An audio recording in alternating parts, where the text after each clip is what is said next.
Hi students, today we are going to discuss about the sound chapter sound, and in this chapter the topics involved are introduction about the sound, what produces sound, sound produced by humans, propagation of sound, human air, oscillatory motion, amplitude, time period, frequency, audible and inaudible sounds, noise, and then noise pollution. Today we will discuss about the intro portion, introduction of the chapter sound. What do you think we are going to discuss when we say sound? I don't really think I need to define what do we means by sound. As you know, sound is a form of energy which gives us sensation of hearing. So let's quickly look at some of the examples that actually tells us that we hear a lot of sounds around us every day, every time. In fact, right now also whatever I am speaking, you are able to hear it. Why? Because the sound is produced.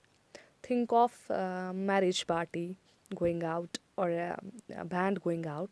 So they produce a lot of sound. They play a lot of instruments, drums, horns, bells, so many different types of instruments which are played together and that produces a different type of sound. You talk of any sort of music or musical instruments, for instance, star, tabla, a violin, or a dholak. So there are so many variety of musical instruments, and all of them produces a different type of sounds. You think of living organisms like the bird, chirping of birds. A different type of birds produce different type of sounds. Compare the sound produced by a crow and a cuckoo. These sounds are so pretty different. Think of a very simple thing, that's a bell. It again produces a different type of sound. So whatever we take, whatever um, uh, I'm saying, take, like right now, I'm speaking, I'm saying something. It again, you are able to hear me, you are able to hear my sound because I'm producing sound. When we talk, when we laugh, when we sing. So, in all these situations, a lot of sound is produced which are heard by other persons. Just take an example of a rubber band, sorry, or anything with elastic in nature, and stretch it using both your hands. Then leave it. What happens? It produces a sound. So basically, we are going to discuss about what produces sound, how is the sound produced, and how do we hear sounds. That sounds are quite similar, because you might say that we have ears to hear sound. Now, what we are going to discuss here is what's the structure inside the human ear, how air helps us to listen to different sounds, why are different sounds so different. Like the sound produced by guitar is very much different from the sound produced by human being while talking.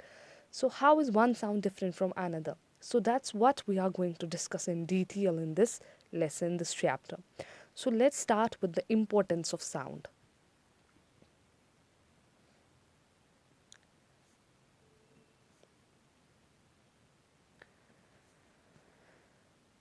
What is the importance of sound? That is, why are we talking about sound? Why is it so important? So, one basic necessity of sound is communication.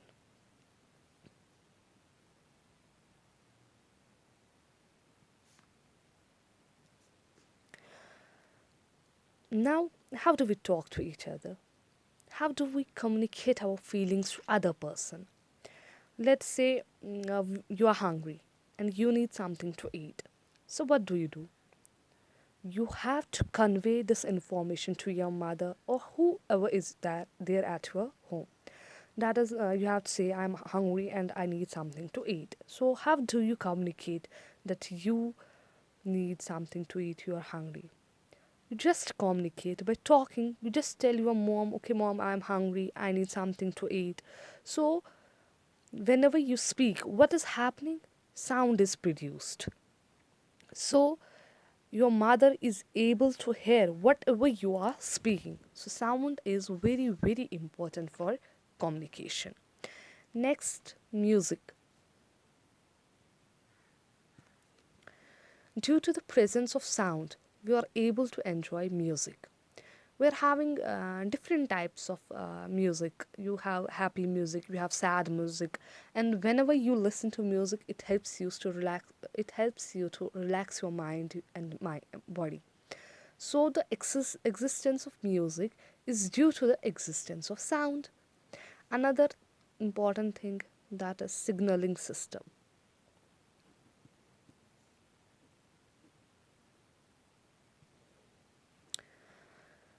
You just think of alarm clock, which wakes you up every morning.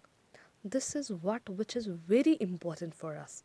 You don't need to depend on any other person to wake you up. You just have your alarm clock, which starts producing very different type of sound whenever you want to wake up.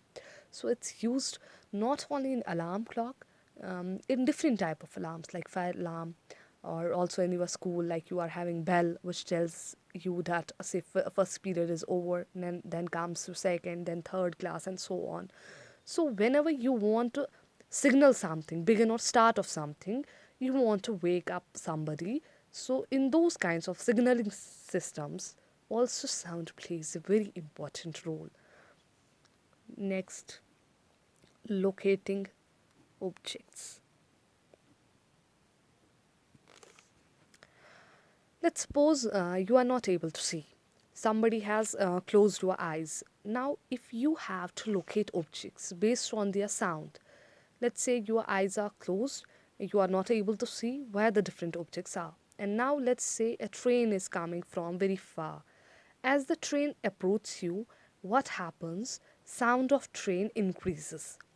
So, by concentrating on the sound of train, you can make the rough idea of how far the train is from you. Because closer the train comes, the sound becomes more stronger, and farther the train goes, the sound becomes faint. So, by interpreting the sound, you can locate the objects. So, these are the important things why sound is necessary, why sound is necessary to us, why sound is important to us. In the next lecture, we'll discuss about the production of sound and the propagation of sound. This was all about the introduction portion of sound. Thank you.